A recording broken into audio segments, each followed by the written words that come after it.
Hello dear students. Mangalore University syllabus for first semester BCom includes a paper titled Strategic Management and Organizational Behavior. Unit 6 of this paper is Foundation of Individual Behavior. I am Shruti Acharya N, and through this video I make an attempt to explain environmental factors and organizational factors affecting individual behavior. So environmental factors are four.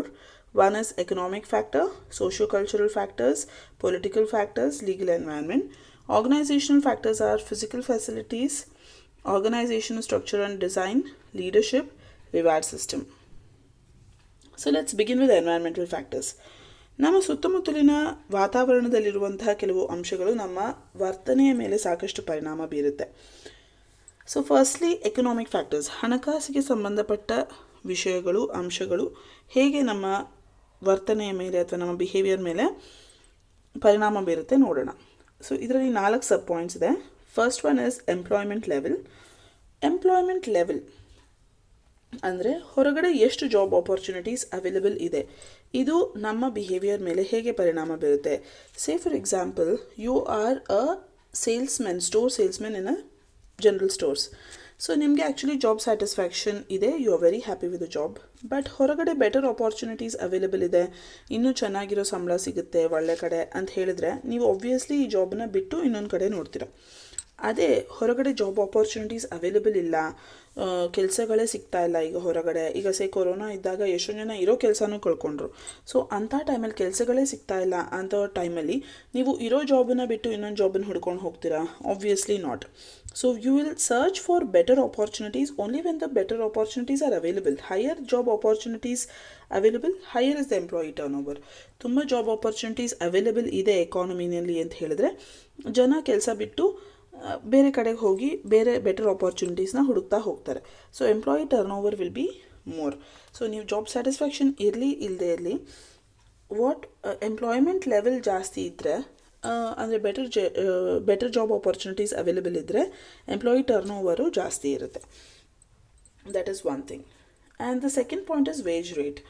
Wage rates ಅಂದರೆ ನಿಮಗೆ ಹಣಕಾಸಿನ ರೂಪದಲ್ಲಿ ಎಷ್ಟು ಸಿಗ್ತಾ ಇದೆ ನಿಮ್ಮ ಕೆಲಸಕ್ಕೆ, ಅದು ತುಂಬ ಮೇಜರ್ ಕನ್ಸಿಡ್ರೇಷನ್ ಆಗುತ್ತೆ. ಅಂದರೆ ನಿಮಗೆ ನಿಮ್ಮ ಕೆಲಸಕ್ಕೆ ಎಷ್ಟು ಹಣ ಸಿಗ್ತದೆ, ಎಷ್ಟು ಸ್ಯಾಲ್ರಿ ಸಿಗ್ತದೆ, that becomes a major consideration of every employee. So ನಿಮಗೆ ಜಾಬ್ ಸ್ಯಾಟಿಸ್ಫ್ಯಾಕ್ಷನ್ ಇಂಪಾರ್ಟೆಂಟ್ ಹೌದು, ಆದರೆ ಮನಿ ಟರ್ಮ್ಸಲ್ಲಿ ಎಷ್ಟು ದುಡ್ಡು ಸಿಗುತ್ತೆ ಅನ್ನೋದು ಮೇಜರ್ ಫ್ಯಾಕ್ಟರ್ ಆಗುತ್ತೆ. It affects your decision to stay in a particular organization. So wage rates are highly important and it influences your behavior. If you're not satisfied with the money that you're getting from an organization, you'll always look for better opportunities. The third economic factor is general economic environment. So ನಮ್ಮ ದೇಶದಲ್ಲಿ since independence we have seen 5 recessions, including 2020 ನಲ್ಲಿ corona ಬಂದಾಗ we have seen a recession. So what is recession? It is a fall in economic activity for consecutive 2 quarters. Okay, so 6 ತಿಂಗಳ ಕಾಲ economic ಆ್ಯಕ್ಟಿವಿಟಿನಲ್ಲಿ fall ಇದ್ದರೆ you call it a recession. So ಏನಾಗುತ್ತೆ ರಿಸೆಷನಲ್ಲಿ? There will be lower income, lower sales and lower employment. So ಜನ ಕೆಲಸ ಕಳ್ಕೊಳ್ತಾರೆ, ಅಥವಾ ಚೆನ್ನಾಗಿ ಬಿಸ್ನೆಸ್ ಆಗೋದಿಲ್ಲ, ಅಥವಾ ಇನ್ಕಮ್ ಕಮ್ಮಿ ಇರುತ್ತೆ, ಸೇಲ್ಸ್ ಕಮ್ಮಿ ಇರುತ್ತೆ. ಸೊ ಇಂಥ ಟೈಮಲ್ಲಿ ಆಬ್ವಿಯಸ್ಲಿ ಆರ್ಗನೈಸೇಷನ್ಸು ಜನರನ್ನ ವಾಪಸ್ ಕಳಿಸುತ್ತೆ, ಮನೆಗೆ ಕೆಲಸದಿಂದ ತೆಗೆದು ವಾಪಸ್ ಕಳಿಸುತ್ತೆ, because they will not be able to pay their salary. So ಇಂಥ ಟೈಮಲ್ಲಿ the organizations which are affected by the economic cycles, so ಅಂತಲ್ಲಿರುವಂತಹ ಎಂಪ್ಲಾಯೀಸು ತುಂಬ ಕಷ್ಟಪಡಬೇಕಾಗುತ್ತೆ. ವೆರಸ್ ಗೌರ್ಮೆಂಟ್ ಜಾಬ್ಸಲ್ಲಿರುವಂತಹ ಎಂಪ್ಲಾಯೀಸ್ಗೆ ಅಷ್ಟು ಎಫೆಕ್ಟ್ ಆಗೋದಿಲ್ಲ ಎಕನಾಮಿಕ್ ಸೈಕಲ್ಸ್. ಸೊ ನಿಮ್ಮ general economic environment will have an impact on your behaviour. And finally the last economic factor is technological development. ಇದನ್ನು economic factor ಅಂತ ನಾವು ಏನಕ್ಕೆ ಕನ್ಸಿಡರ್ ಮಾಡ್ತೀವಿ ಅಂತ ಹೇಳಿದ್ರೆ, it will have an impact on the job opportunities. ಈಗ ಯಾವುದೋ ಹೊಸ ಟೆಕ್ನಾಲಜಿ ಬಂತು, ಸೊ ಜನರನ್ನ ನೀವು ಕಮ್ಮಿ ಜನರು ಬೇಕಾಗ್ತಾರೆ. So when you computerise something ಅಥವಾ ಯಾವುದೋ ಹೊಸ ಟೆಕ್ನಾಲಜಿ ಬಂದಿರೋದ್ರಿಂದ ಕಮ್ಮಿ ಎಂಪ್ಲಾಯೀಸ್ ಬೇಕಾಗುತ್ತೆ ಅಂದರೆ ಆ ಎಂಪ್ಲಾಯೀಸ್ ಕೆಲಸ ಕಳ್ಕೊಳ್ಳೋ ಚಾನ್ಸಸ್ ಇರುತ್ತೆ. So who will stick on, who will thrive in such a situation ಅಂತ ಹೇಳಿದ್ರೆ, people who can pick up and acquaint themselves with a new technology. ಯಾರು ಹೊಸ ಟೆಕ್ನಾಲಜಿಗೆ ಬೇಗ ಅಪ್ಡೇಟ್ ಆಗ್ತಾರೋ ಅಂಥವ್ರಿಗೆ ಆ ಜಾಬ್ಸು ರಿವಾರ್ಡಿಂಗ್ ಆ್ಯಂಡ್ ಚಾಲೆಂಜಿಂಗ್ ಆಗಿ ಇರುತ್ತೆ. ಸೊ ಹಾಗಾಗಿ technological development is one of the important economic factors which affects your individual behaviour. ಯಾವ ರೀತಿ ಟೆಕ್ನಾಲಜಿ ಡೆವಲಪ್ ಆಗ್ತಾ ಇದೆ, ಸೊ ಅದನ್ನು ನಾವು ಯಾವ ರೀತಿ ಅಡ್ಜಸ್ಟ್ ಆಗ್ತೀವಿ, ಬೇಗ ಹೊಸದಾಗಿ ಕಲ್ತ್ಕೊಳ್ತೀವಿ, ಅಪ್ಡೇಟ್ ಮಾಡ್ಕೊಳ್ತೀವಿ, that will also have an influence on your behaviour. Next, the second environmental factor is socio-cultural factor. Society ಅಂದರೆ ನಮ್ಮ family, friends, colleagues, neighbours, supervisors, subordinates ಇವರುಗಳಿಂದನೂ ನಾವು ಸಿಕ್ಕಾಪಟ್ಟೆ ನಮ್ಮ ಬಿಹೇವಿಯರ್ ಮೇಲೆ ಪರಿಣಾಮ ಬೀರುತ್ತೆ. ಸೊ ಇವಾಗ ನಾವು ಬೇರೆಯವ್ರ ತಪ್ಪನ್ನು ನೋಡಿಕೊಂಡು, ಬೇರೆಯವ್ರ ಜೀವನದಲ್ಲಿ ಆದಂತಹ ಕಷ್ಟಗಳು ಅಥವಾ ತಪ್ಪುಗಳನ್ನ ನೋಡ್ಕೊಂಡು ನಾವು ಎಷ್ಟೋ ಪಾಠ ಕಲಿತೀವಿ. ಸೊ ಹೀಗಾಗಿ the social environment, what is surrounding us, family members, friends, colleagues, neighbors, supervisors, subordinates, ಇವರುಗಳಿಂದನೂ ನಾವು ಎಷ್ಟೊಂದು ಕಲಿತೀವಿ. that is social environment. whereas cultural background, ನಮ್ಮ ಕಲ್ಚರಲ್ ಬ್ಯಾಕ್ಗ್ರೌಂಡ್ ಅಂದರೆ ಈಗ ನಮ್ಮ ಯಾವುದೇ ಎಪಿಕ್ ತಗೊಳ್ಳಿ, Ramayana, Mahabharata, Quran, Bible, any holy book you take, it teaches individuals values which will shape our behaviour. Okay, so ಯಾವ ಕಲ್ಚರಲ್ ಫ್ಯಾಕ್ಟರ್ಸ್ ನಮ್ಮ ಇಂಡಿವಿಜುವಲ್ ಬಿಹೇವಿಯರ್ ಮೇಲೆ ತುಂಬ ಇಂಪ್ಯಾಕ್ಟ್ ಮಾಡುತ್ತೆ ಅಂದರೆ work ethics, achievement need, effort, reward, expectations and values. ಈಗ work ethics, ಈಗ punctuality, on time ಬರೋದು, ಕೆಲಸಕ್ಕೆ ರಿಪೋರ್ಟ್ ಆಗೋದು ಆನ್ ಟೈಮ್, ಅಥವಾ doing your work sincerely, not cheating. So ಇಂಥದ್ದೆಲ್ಲ ನಿಮ್ಮ ವರ್ಕ್ ಎಥಿಕ್ಸ್. ಇದು it is one of the cultural factors which influences your behaviour. Along with that achievement need, ನಾವೇನಾದರೂ ಒಂದು ಸಾಧನೆ ಮಾಡಿ ತೋರಿಸ್ಬೇಕು ಅನ್ನೋ ಛಲ ಇರುತ್ತೆ, ಅಥವಾ ಅದಕ್ಕೆ ಬೇಕಾಗುವಂಥ ಧೈರ್ಯನೂ ನಿಮಗೆ ನಿಮ್ಮ ಕಲ್ಚರಲ್ ಬ್ಯಾಕ್ಗ್ರೌಂಡಿಂದ ಸಿಗುತ್ತೆ. ನಾವೇನಾದ್ರು ಸಾಧನೆ ಮಾಡಬೇಕು, ಅದಕ್ಕೆ ಬೇಕಾಗುವಂಥ ಧೈರ್ಯ, ಇದೆಲ್ಲ ನಿಮ್ಮ ಕಲ್ಚರಲ್ ಬ್ಯಾಕ್ಗ್ರೌಂಡಿಂದ ಸಿಗುತ್ತೆ. ಹಾಗೆ reward and efforts, expectation. So ನಿಮಗೆ ಸಿಗ್ತಾ ಇರೋಂಥ ಸ್ಯಾಲ್ರಿಗೆ ನೀವು ತಕ್ಕ ಮಟ್ಟಿನ ಕೆಲಸ ಮಾಡ್ತಾ ಇದ್ದೀರಾ? Are your efforts sufficient for the reward that you are getting? So ಇದೂ ಸಹ ನಿಮ್ಮ ಕಲ್ಚರಲ್ ಬ್ಯಾಕ್ಗ್ರೌಂಡಿಂದ ಬರುವಂತಹ ಒಂದು ಅಂಶ. And one more is values. Values are global beliefs of what is right or good. So doing good, being right, ಸುಳ್ಳು ಹೇಳಲ್ಲ, ಮೋಸ ಮಾಡೋದಿಲ್ಲ, ಇಂಥ ವ್ಯಾಲ್ಯೂಸ್ ಏನಿರುತ್ತೆ ಇದು ನಮ್ಮ ಇಂಡಿವಿಜುವಲ್ ಬಿಹೇವಿಯರ್ ಮೇಲೆ ಸಾಕಷ್ಟು ಪರಿಣಾಮ ಬೀರುತ್ತೆ. So these are socio cultural factors. Social factors ಅಂತ ಹೇಳಿದ್ರೆ ನಿಮ್ಮ society, family members, friends, colleagues, supervisors and subordinates. Virus cultural factors ಅಂದರೆ ಇವೆಲ್ಲ ಕಲ್ಚರಲ್ ಫ್ಯಾಕ್ಟರ್ಸ್ ನಿಮ್ಮ ಬಿಹೇವಿಯರ್ ಮೇಲೆ ಸಾಕಷ್ಟು ಪರಿಣಾಮ ಬೀರುತ್ತೆ. Like work ethics, achievement need, effort, reward, expectations and values. So moving on to the third environmental factor which is political factors. So political factors explain ಮಾಡೋಕ್ಕೆ ಮುಂಚೆ I would like to tell you a story. ಏರಿಳಿತದ ದಾರಿಯಲ್ಲಿ ಅಂತ ಸುಧಾಮೂರ್ತಿ ಅವ್ರದ್ದು ಒಂದು book ಇದೆ. ಅದರಲ್ಲಿ ಸುಧಾಮೂರ್ತಿಯವರು ನಾರಾಯಣ ಮೂರ್ತಿ ಅವ್ರದ್ದು ಒಂದು ಎಕ್ಸ್ಪೀರಿಯನ್ಸನ್ನು ಶೇರ್ ಮಾಡಿದ್ದಾರೆ. ಸೊ 1974 ಟೈಮಲ್ಲಿ ನಾರಾಯಣ ಮೂರ್ತಿ ಅವರು ಫ್ರಾನ್ಸ್ ದೇಶದ ಒಂದು ಏರ್ಪೋರ್ಟ್ನ ಕಂಪ್ಯೂಟರ್ ಸೆಕ್ಷನಲ್ಲಿ ಉನ್ನತ ಹುದ್ದೆಯಲ್ಲಿದ್ದರು. ಅವರು ಭಾರತಕ್ಕೆ ಅಲ್ಲಿ ರೆಸಿಗ್ನೇಷನ್ ಕೊಟ್ಟು ಭಾರತಕ್ಕೆ ವಾಪಸ್ ಬರುವಾಗ ಡೈರೆಕ್ಟಾಗಿ ನಮ್ಮ ದೇಶಕ್ಕೆ ವಾಪಸ್ ಬರಲಿಲ್ಲ, ಬೇರೆ ಬೇರೆ ದೇಶಗಳನ್ನ ನೋಡಿಕೊಂಡು 3 ತಿಂಗಳ ಕಾಲ ತೊಗೊಂಡ್ರು ವಾಪಸ್ ಭಾರತಕ್ಕೆ ತಲುಪೋಕ್ಕೆ. ಸೊ ಬೇರೆ ಬೇರೆ ದೇಶ ನೋಡೋ ಸಮಯದಲ್ಲಿ ಅವರು ಒಂದು ಸರ್ತಿ ನೆಸ್ ಅನ್ನೋ ಊರನ್ನ ಬಂದು ತಲುಪಿದ್ರು. ಆ ನೆಸ್ ಅನ್ನೋ ಊರಿನ ರೈಲ್ವೆ ಸ್ಟೇಷನ್ನಲ್ಲಿ ಅವರು ಸೋಫಿಯಾ ಎಕ್ಸ್ಪ್ರೆಸ್ ಅನ್ನೋ ಒಂದು ರೈಲನ್ನು ಹಿಡಿದು ಇಸ್ತಾನ್ಬುಲ್ಗೆ ಹೋಗುವಂಥ ಒಂದು ವಿಚಾರದಲ್ಲಿದ್ದರು. ಸೊ ಆ ರೈಲನ್ನು ಹತ್ಕೊಂಡ್ರವರು ಸೋಫಿಯಾ ಎಕ್ಸ್ಪ್ರೆಸ್ ರೈಲಲ್ಲಿ. ಅಲ್ಲಿ ಒಂದು ತರುಣಿಯ ಪರಿಚಯ ಆಯಿತು ಅವರಿಗೆ. ಸೊ ಆ ಸಹ ಪ್ರಯಾಣಿಕಳಾದ ತರುಣಿ ಹೇಳ್ತಾಳೆ, ಅವಳ ಕತೆ ಹೀಗೆ ಸಂಭಾಷಣೆಯಲ್ಲಿ ಹೇಳ್ತಾ ಅವಳ ಕತೆ ಮತ್ತು ಅವಳ ವೈಯಕ್ತಿಕ ವಿಚಾರಗಳೆಲ್ಲ ಇವ್ರು ತಿಳ್ಕೊಂಡ್ರು. ಏನಪ್ಪ ಅವಳ ಕತೆ ಅಂತ ಹೇಳಿದ್ರೆ, ಅವಳು ಸೋಫಿಯಾ ಅನ್ನೋ ಊರಿನವಳು. ಸೊ ಅದು ಒಂದು ಕಮ್ಯುನಿಸ್ಟ್ ದೇಶ ಆಗಿರುತ್ತೆ ಸೋಫಿಯಾ ಅನ್ನೋದು. ಸೊ ಅವಳು ಸರ್ಕಾರದಿಂದ ವಿದ್ಯಾರ್ಥಿ ವೇತನವನ್ನು ಪಡೆದುಕೊಂಡು PhDಗೋಸ್ಕರ ಅವಳು ರಷ್ಯಾದ ಕೀವ್ ವಿಶ್ವವಿದ್ಯಾನಿಲಯದಲ್ಲಿ ಓದ್ತಾ ಇರ್ತಾಳೆ. ಅಲ್ಲಿ ಒಬ್ಬ ಜರ್ಮನಿಯಿಂದ ಬಂದ ಒಬ್ಬ ತರುಣನನ್ನು ಭೇಟಿ ಮಾಡಿ ಪ್ರೀತಿಸಿ ಮದುವೆ ಆಗ್ತಾಳೆ.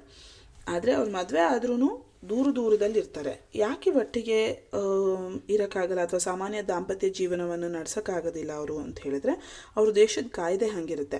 ಸೊ ಅವ್ರ ದೇಶದ ಕಾಯ್ದೆ ಏನಪ್ಪ ಅಂತ ಹೇಳಿದ್ರೆ, ಮದುವೆಗಾಗಿ ಅವರೊಂದು ಅರ್ಜಿ ಹಾಕಬೇಕು, ಎರಡೂ ದೇಶದವರು ಅದನ್ನು ಮಾನ್ಯ ಮಾಡಬೇಕು, ಆಮೇಲೆ ಸರ್ಕಾರ ಅನುಮತಿ ಪಡೆದು ಅವರು ಇಲ್ಲ ಅವನ ದೇಶದಲ್ಲಿರ್ಬೋದು ಇಲ್ಲ ಇವಳ ದೇಶದಲ್ಲಿ ಒಟ್ಟಿಗೆ ಇರಬಹುದು. ಆದರೂ ಅವರು ಸರ್ಕಾರದಿಂದ ವಿದ್ಯಾರ್ಥಿ ವೇತನ ಪಡೆದಿರೋ ಕಾರಣದಿಂದ ಅವರು PhD ಮಾಡಿದ ನಂತರ ಸರ್ಕಾರಕ್ಕೋಸ್ಕರ ಅವರು ಒಂದು ಕೆಲವು ವರ್ಷಗಳು ದುಡಿಬೇಕಾಗತ್ತೆ. ಸೊ ಹಾಗಾಗಿ ಅವರು ಸಾಮಾನ್ಯ ದಾಂಪತ್ಯ ಜೀವನ ನಡೆಸೋಕ್ಕೆ ದುರ್ಲಭವಾಗಿರುತ್ತೆ. ಸೊ ಈ ಕಥೆನ ತರುಣಿ ನಾರಾಯಣ ಮೂರ್ತಿ ಅವರಿಗೆ ಹೇಳ್ತಾಳೆ. ಇದನ್ನು ಕೇಳಿದ ನಾರಾಯಣ ಮೂರ್ತಿಗೆ ತುಂಬ ಅನುಕಂಪ ಬರುತ್ತೆ ಅವಳ ಬಗ್ಗೆ. ಹಾಗೆ ಆವೇಶದಲ್ಲಿ ಅವರು ಹೇಳಿಬಿಡ್ತಾರೆ, ಇದೆಂಥ ಸರ್ಕಾರ, ಇದೆಂಥ ಕಾಯ್ದೆ, ಯಾವುದೇ ದೇಶದಲ್ಲಿ ಕಮ್ಯುನಿಸ್ಟ್ ಸರ್ಕಾರವೇ ಇರಲಿ ಅಥವಾ ಯಾವುದೇ ಬಂಡವಾಳಶಾಹಿಗಳೇ ಇರಲಿ, ಒಂದು ಮಾನವನ ಮೂಲಭೂತ ಹಕ್ಕುಗಳನ್ನು ಕಿತ್ಕೊಳ್ಬಾರ್ದು, ಸಂಗಾತಿಗಳನ್ನು ಆರಿಸೋದು ಅಥವಾ ಕೆಲಸ ತೆಗೆದುಕೊಳ್ಳೋದು, ತಮ್ಮ ಮನಸ್ಸಿನ ವಿಚಾರವನ್ನು ಮುಕ್ತವಾಗಿ ಹೇಳೋದು, ಇದೆಲ್ಲ ಮಾನವನ ಮೂಲಭೂತ ಹಕ್ಕು. ಅದನ್ನು ವಿರೋಧಿಸೋ ಸರ್ಕಾರ ನಿಜವಾಗಿಯೂ ಹೃದಯವಿಹೀನ ಅಂತೆಲ್ಲ ಮಾತಾಡ್ತಾ ಇರ್ತಾರೆ. ಸೊ ಇದನ್ನು ಕೇಳಿಸ್ಕೊಂಡ ಮೂರನೇ ಪ್ರಯಾಣಿಕ ಏನು ಮಾಡ್ತಾನೆ, ಸಡನ್ನಾಗಿ ಹೊರಗಡೆ ಹೋಗ್ಬಿಟ್ಟು ಮಧ್ಯದಲ್ಲಿ ಒಂದು ಸ್ಟೇಷನ್ ಬಂದಾಗ ಹೊರಗಡೆ ಹೋಗಿ ಪೊಲೀಸರನ್ನು ಕರ್ಕೊಂಬಂದ್ಬಿಡ್ತಾನೆ. ಪೊಲೀಸರು ಕರ್ಕೊಂಬಂದ ಕೂಡಲೇ ಪೊಲೀಸರು ನಾರಾಯಣ ಮೂರ್ತಿ ಶರ್ಟ್ ಕಾಲರ್ನ ಹಿಡ್ಕೊಂಡು ಅವ್ರನ್ನ ರೈಲಿಂದ ಕೆಳಗಡೆ ಇಳಿಸಿ ಅಲ್ಲೇ ಯಾವುದೋ ಒಂದು ಕತ್ಲೆ ಕೊಂಡಿನಲ್ಲಿ ಕೂಡ ಹಾಕ್ಬಿಡ್ತಾರೆ. ಎಷ್ಟು ದಿವಸದ ಕಾಲ ಕೂಡ ಹಾಕ್ತಾರೆ ಕತ್ಲೆ ಕೊಂಡಿನಲ್ಲಿ? 4 ದಿನ ಕಾಲ. ಇದು ಅವ್ರಿಗೆ ಗೊತ್ತಾಗೋದು ಆ ಕತ್ಲೆ ಕೊಂಡಿಂದ ಹೊರಗಡೆ ಬಂದಮೇಲೆ 4 ದಿನ ಆಗೋಗಿದೆ ಅಂತ. ಸೊ 4 ದಿನಗಳ ಕಾಲ ಕೂಡು ಹಾಕ್ಬಿಟ್ಟು ಯಾಕೆ ಕೂಡು ಹಾಕಿದ್ದಾರೆ ಅಂತಲೂ ಗೊತ್ತಿಲ್ಲ ನಾರಾಯಣ ಮೂರ್ತಿ ಅವರಿಗೆ. ಸೊ 4 ದಿನ ಆದಮೇಲೆ ಹೊರಗಡೆ ಕರ್ಕೊಂಬಂದ್ಬಿಟ್ಟು ಮತ್ತೆ ಪುನಃ ರೈಲ್ ಹತ್ತಿಸ್ತಾರೆ, ಇಸ್ತಾನ್ಬುಲ್ಗೆ ಹೋಗೋ ರೈಲ್ ಹತ್ತಿಸ್ತಾರೆ. ಆವಾಗ ಅಳಿದುಳಿದ ಧೈರ್ಯದಿಂದ ನಾರಾಯಣ ಮೂರ್ತಿ ಅವ್ರು ಕೇಳ್ತಾರೆ, ನಂದೇನು ತಪ್ಪು, ನೀವೇನಕ್ಕೆ ನನ್ನನ್ನು ಬಂಧಿಸಿದ್ರಿ ಅಂತ ಕೇಳಿದಾಗ, ನೀನು ಯಾಕೆ ಕಮ್ಯುನಿಸ್ಟ್ ದೇಶನ ಟೀಕಿಸಿದ್ದೆ, ನಮ್ಮ ಸರ್ಕಾರನ ದೂಷಿಸೋದು ತಪ್ಪು ಈ ದೇಶದಲ್ಲಿ, ಇದು ಅಕ್ಷಮ್ಯ ಅಪರಾಧ, ಅದಕ್ಕೆ ನಾವು ಬಂಧಿಸಿದ್ವಿ ಅಂತ ಹೇಳ್ತಾರೆ. ಸೊ ಈ ಥರದ್ದು ಒಂದು ಸಿಚುವೇಷನಲ್ಲಿ ನೀವು ತಿಳ್ಕೊಳ್ಬಹುದು ಕೆಲವು ಕಂಟ್ರಿನಲ್ಲಿ ಎಷ್ಟು ಕಂಟ್ರೋಲ್ಡ್ ಸೊಸೈಟಿ ಇರುತ್ತೆ. ನೀವು ಸರ್ಕಾರನ ದೂಷಿಸೋದು ತಪ್ಪು, ಅದು ಅಕ್ಷಮ್ಯ ಅಪರಾಧ. ಸೊ ನೀವು ಈ ರೀತಿ ಪಬ್ಲಿಕ್ಕಲ್ಲಿ ಸರ್ಕಾರನ ದೂಷಿಸ್ಕೊಂಡು ಮಾತಾಡೋದೇ ಒಂದು ದೊಡ್ಡ ಅಕ್ಷಮ್ಯ ಅಪರಾಧ, ನಿಮ್ಮನ್ನ ಬಂಧನ ಮಾಡುವಂಥ ಚಾನ್ಸಸ್ ಇರುತ್ತೆ. ಸೊ ಕಂಟ್ರೋಲ್ಡ್ ಸೊಸೈಟೀಸ್ ಇರುತ್ತೆ ಅಥವಾ ಲೆಸ್ ಕಂಟ್ರೋಲ್ಡ್ ಸೊಸೈಟೀಸ್ ಇರುತ್ತೆ. ಸೊ ಇದು ನಿಮ್ಮ ಬಿಹೇವಿಯರ್ ಮೇಲೆ ತುಂಬ ಇಂಪ್ಯಾಕ್ಟ್ ಬೀರುತ್ತೆ. ಇಂಥ ದೇಶದಲ್ಲಿ ನಿಮಗೆ ಫ್ರೀಡಮೇ ಇರೋದಿಲ್ಲ. ಸೊ ಅದು ಒಂದು. And relative freedom available to individuals will effect your career choices. So ಈ ಪೊಲಿಟಿಕಲ್ ಫ್ಯಾಕ್ಟರ್ಸ್ನಿಂದ ನಿಮ್ಮ ಕೆರಿಯರ್ ಚಾಯ್ಸ್ ಮೇಲೆ, ನಿಮ್ಮ ಜಾಬ್ ಡಿಸೈನ್ ಮೇಲೆ, ನಿಮ್ಮ ಪರ್ಫಾರ್ಮೆನ್ಸ್ ಮೇಲೆ ಸಾಕಷ್ಟು ಪರಿಣಾಮ ಬೀರುತ್ತೆ. ಸೊ ಪೊಲಿಟಿಕಲಿ ಸ್ಟೇಬಲ್ ಕಂಟ್ರಿ, ಯಾವ ದೇಶದಲ್ಲಿ ಯಾವಾಗಲೂ ಸರ್ಕಾರ ಬದಲಾಗ್ತಾ ಇರುತ್ತೆ, ಸ್ಟೆಬಿಲಿಟಿನೇ ಇಲ್ಲ, ಯಾವಾಗ ನೋಡಿದ್ರೂ ಹೊಸ ರೂಲು, ಈ ಥರದ್ದೆಲ್ಲ ಇರುವಂತಹ ದೇಶದಲ್ಲಿ ಪ್ರಾಬ್ಲಮ್ಸ್ ಜಾಸ್ತಿ ಇರುತ್ತೆ. ನಿಮ್ಮ ಬಿಹೇವಿಯರ್ ಮೇಲೂ ತುಂಬ ಇಂಪ್ಯಾಕ್ಟ್ ಆಗುತ್ತೆ. ಯಾಕಂದರೆ ಲೆವೆಲ್ ಆಫ್ ಎಂಪ್ಲಾಯ್ಮೆಂಟು ಮತ್ತು ಕ್ಯಾಪಿಟಲ್ ಇನ್ವೆಸ್ಟ್ಮೆಂಟು ಎಲ್ಲದ್ರ ಮೇಲೂ ನಿಮ್ಮ ಪೊಲಿಟಿಕಲ್ ಸ್ಟೆಬಿಲಿಟಿ ಪರಿಣಾಮ ಬೀರುತ್ತೆ. ಸೊ ಹಾಗಾಗಿ political factors will have an influence on your behaviour. And finally legal environment. Imagine a society without law ಇಲ್ಲದೆ ಇರೋ ಸೊಸೈಟಿ, ಪೊಲೀಸ್ ಇಲ್ಲದೆ ಇರೋ ಸೊಸೈಟಿನಲ್ಲಿ ಇನ್ನೆಷ್ಟು, ಈಗ ಆಲ್ರೆಡಿ ಪೊಲೀಸು ಲಾ ಎಲ್ಲ ಇದ್ಕೊಂಡೇ ಇಷ್ಟು ಕ್ರೈಮ್ ಆಗ್ತಾಯಿದೆ, ಇನ್ನು ಅದೆಲ್ಲ ಇಲ್ಲದೆ ಇರೋಂಥ ಸೊಸೈಟಿನಲ್ಲಿ ಇನ್ನೆಷ್ಟು ಕ್ರೈಮ್ ಆಗಲಿಕ್ಕಿಲ್ಲ. So observing laws voluntarily is also an important feature, it's an important value. So ಏನು ರೂಲ್ಸ್ ಅಥವಾ ಲಾ ಮಾಡಿರ್ತಾರೆ ಅದು ಎಲ್ಲ ಮೆಂಬರ್ಸ್ ಆಫ್ ದ ಸೊಸೈಟಿಗೂ ಅಪ್ಲೈ ಆಗುತ್ತೆ. ಸೊ ಈ ಲಾ ನಮ್ಮ ಬಿಹೇವಿಯರ್ ಮೇಲೆ ತುಂಬ ಇನ್ಫ್ಲುಯೆನ್ಸ್ ಮಾಡುತ್ತೆ. ನಾವು ಪೊಲೀಸ್ಗೆ ಹೆದರ್ಕೊಂಡಾದರೂ ಎಷ್ಟೋ ಜನ ಹೆಲ್ಮೆಟ್ ಹಾಕೊಳ್ಳೋದನ್ನು ನೋಡ್ತೀವಿ ಅಲ್ವಾ. So the loss are made for the betterment of the society. But ಇವಾಗ ಮಾಸ್ಕ್ ಹಾಕೊಳ್ಳೋದಾಗಲಿ ಅಥವಾ ಹೆಲ್ಮೆಟ್ ಹಾಕೊಳ್ಳೋದಾಗಲಿ ನೀವು ನೋಡುವಾಗ ಪೊಲೀಸಿಗೆ ಹೆದರ್ಕೊಂಡು ಹಾಕೊಳ್ಳೋರು ಎಷ್ಟೋ ಜನ ಇರ್ತಾರೆ. So legal environment will have an influence on your behaviour. So here we come to the end of environmental factors. Now we will move on to organizational factors. Organisation ಅಥವಾ ಒಂದು ಸಂಸ್ಥೆ, ನಾವು ಸೇರಲ್ಪಡುವ ಒಂದು ಸಂಸ್ಥೆಯಲ್ಲಿರುವಂತಹ ಕೆಲವು ಅಂಶಗಳು ನಮ್ಮ ಬಿಹೇವಿಯರ್ ಮೇಲೆ ಸಾಕಷ್ಟು ಪರಿಣಾಮ ಬೀರುತ್ತೆ. ಸೊ ಯಾವುವು ಅವೆಲ್ಲ? Firstly it is physical facilities. ಯಾವ ರೀತಿ ಲೈಟ್ ಇದೆ, ವೆಂಟಿಲೇಷನ್ ಇದೆ, ಕ್ಲೆನ್ಲಿನೆಸ್ ಇದೆ, ನಿಮ್ಮ ನೇಚರ್ ಆಫ್ ಜಾಬ್ ಹೇಗಿದೆ, ಎಷ್ಟು ಜನ ವರ್ಕ್ ಮಾಡ್ತಿದ್ದೀರಾ ಒಂದು ಇದರಲ್ಲಿ. ನೀವು ಕೆಲವು ಅಗರಬತ್ತಿ ಫ್ಯಾಕ್ಟ್ರಿಗೆ ಹೋಗ್ಬೋದು, ಸಣ್ಣ ಸಣ್ಣ ಮಕ್ಕಳನ್ನ ಕೆಲವರು ಎಂಪ್ಲಾಯ್ ಮಾಡ್ಕೊಂಡಿರ್ತಾರೆ. And so much of chemical exposure. So ಈ ರೀತಿಯೆಲ್ಲ ಫೆಸಿಲಿಟೀಸ್ ನೀವು ನೋಡಿದಾಗ that will have an impact on your behaviour. ನಿಮಗೆ ಆ ಆರ್ಗನೈಸೇಷನ್ ಮೇಲೆ ಒಂಥರ ಬೇಜಾರು ಬಂದ್ಬಿಡ್ಬೋದು. ಸೊ ಯಾವ ರೀತಿ ನಿಮಗೆ ಅನುಕೂಲ ಮಾಡಿಕೊಟ್ಟಿದ್ದಾರೆ ನಿಮ್ಮ ಆರ್ಗನೈಸೇಷನಲ್ಲಿ, cleanliness, light, ventilation, heat, noise level. So ಅಥವಾ ಎಷ್ಟು ಜನ ಒಂದು ರೂಮಲ್ಲಿ ಕೂತ್ಕೊಂಡು ಕೆಲಸ ಮಾಡ್ತೀರಾ. ಸೊ ಇದೆಲ್ಲವೂ ನಿಮ್ಮ ಬಿಹೇವಿಯರ್ ಮೇಲೆ ಇನ್ಫ್ಲುಯೆನ್ಸನ್ನು ಮಾಡುತ್ತೆ. All of these influence your behaviour, impacts your behaviour. Next is organisation structure and design. ನೀವು ಆರ್ಗನೈಸೇಷನಲ್ ಸ್ಟ್ರಕ್ಚರಲ್ಲಿ, ಈ ಆರ್ಗನೈಸೇಷನಲ್ ಹೈರಾರ್ಕಿನಲ್ಲಿ ಯಾವ ಲೆವೆಲಲ್ಲಿದ್ದೀರಾ, ಎಲ್ಲಿ ಇದ್ದೀರಾ, ಯಾವ ಲೆವೆಲಲ್ಲಿದ್ದೀರಾ, that will have an influence on your behaviour. You can see a person in the higher level being a little dominant, or person in a very lower level being a little suppressed, or being a little humble. Okay, so ಈ ರೀತಿಯ ಒಂದು situation ನೀವು ಸಾಮಾನ್ಯವಾಗಿ ನೋಡಬಹುದು. ಸೊ organisational ಲೆವೆಲಲ್ಲಿ organisational ಹೈರಾರ್ಕಿನಲ್ಲಿ ನೀವು ಯಾವ ಲೆವೆಲಲ್ಲಿದ್ದೀರಾ, that will have an influence on your behaviour. ಯಾವ ಲೆವೆಲಲ್ಲಿ, ಟಾಪ್ ಲೆವೆಲಲ್ಲಿದ್ದೀರಾ, ಮಿಡಲ್ ಲೆವೆಲಲ್ಲಿದ್ದೀರಾ, ಅಥವಾ ಲೋವರ್ ಲೆವೆಲಲ್ಲಿದ್ದೀರಾ, you just a fresher who has just entered the organisation, that will have an influence on your behaviour. Thirdly, leadership. ಯಥಾ ರಾಜ ತಥಾ ಪ್ರಜಾ, ಇದನ್ನು ನಾವೆಲ್ಲರೂ ಸಾಮಾನ್ಯವಾಗಿ ಕೇಳಿದ್ದೀವಿ ಅಲ್ವಾ.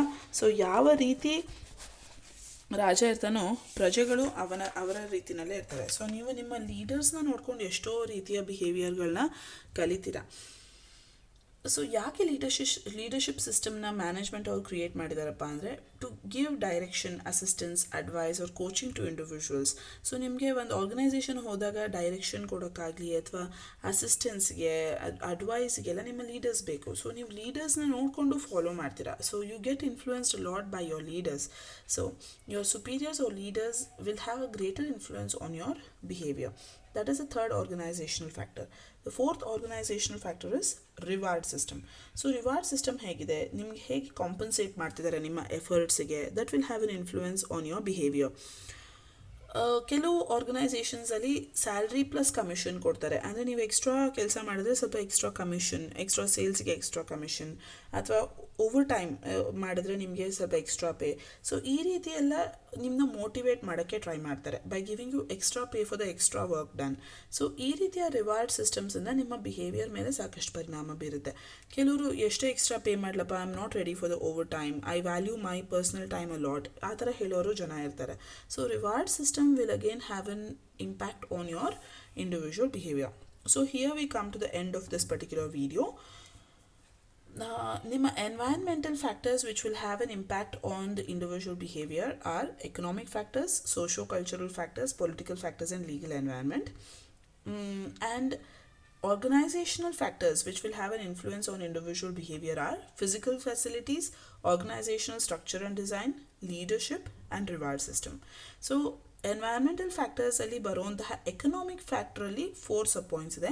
ಒಂದು employment level, wage rates, general economic environment, and technological development.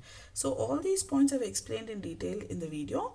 I hope you have all understood what I have explained. For further reference, you can always refer 2 books. One is Organizational Behavior, authored by Ashwatthappa K, published by Himalaya Publishing House, and one more is Organizational Behavior, Text and Cases, authored by Shashi K Gupta, Rosie Joshi, published by Kalyani Publishers.